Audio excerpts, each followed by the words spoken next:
आपने कहा कि आत्मा की तरफ बढ़ने के लिए देह रूपी संसाधन का उपयोग करना होता है। ये हमारा चुनाव होता है। पर जो मन है उसको चुनाव की कोई पड़ी नहीं होती है, वो चुनाव से कोई मतलब रखता नहीं है, उल्टा परेशानी ही क्रिएट करता है। मतलब वैसे तो बेचैन रहेगा, और जब इसको बेचैनी हटाने की कोशिश की जाएगी तो और ज़्यादा परेशान करेगा। उस समय तो घोर विरोध करता है, जलन पैदा करता है, इस तरह की चीज़ें होती हैं। तो ये तो चुनाव के विपरीत ही जा रहा है। हम चाहकर चुनाव को फिर कैसे मजबूत बनाए? चुनाव के विपरीत क्यों जा रहा है? आप चुनाव कर रहे हैं बेचैनी के पक्ष में, विपरीत क्या है? बेचैनी के पक्ष पर अगर मैं किसी चीज़ को समझ रहा हूँ, अपने आप को सत्य की तरफ बढ़ने की कोशिश कर रहा हूँ, तो मन तो नहीं जाना चाहता है, मन तो बहुत विरोध ही करता है। मन नहीं, अभी हम बात कर रहे हैं अहम। आप हैं, जी। आप हैं। मन कह के ऐसा लग रहा है जैसे कोई बाहर वाला आके आपको पीड़ित कर रहा है। आप हैं, प्रकृति है, सत्य है।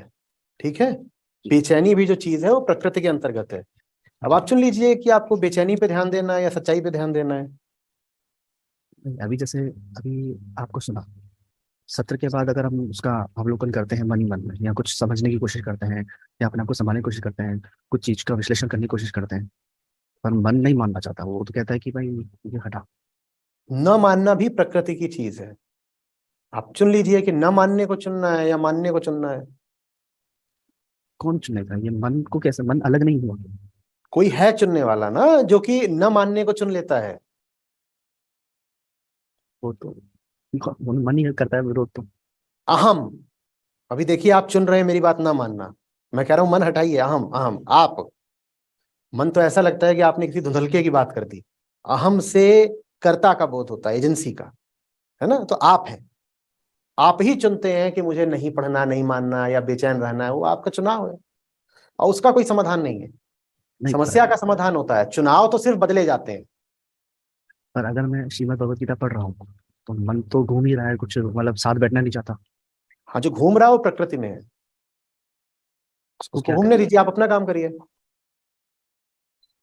तो घूमने दे, पर उसको साथ लेकर लेना तो पड़ेगा ना, नहीं तो फिर मत बैठेगा लीजिए नहीं। ना साथ, पड़ा रहने दीजिए, देखते हैं कितनी दूर जाता है आपसे अलग होकर के।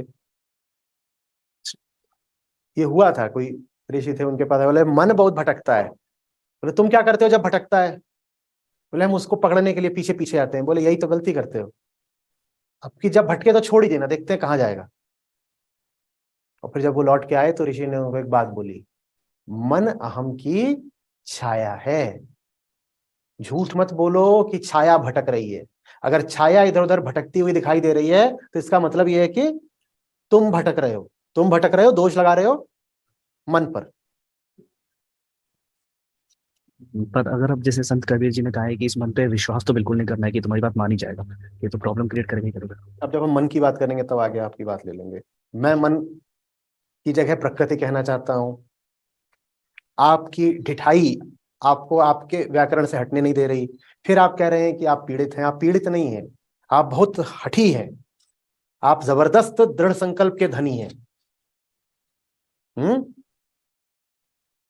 आज इतनी देर तक बार बार मैं आपको 3 पर लाता रहा। आप उस 3 से कूद करके चौथा, पांचवा, 10वां खड़ा करना चाहते हैं। या आप अपनी ढिठाई देख रहे हैं? लेकिन अपनी दृष्टि में आप स्वयं को घोषित करना चाहते हैं पीड़ित, कि मैं तो बेचारा हूं। आप बेचारे नहीं हैं, आप बलवान हैं।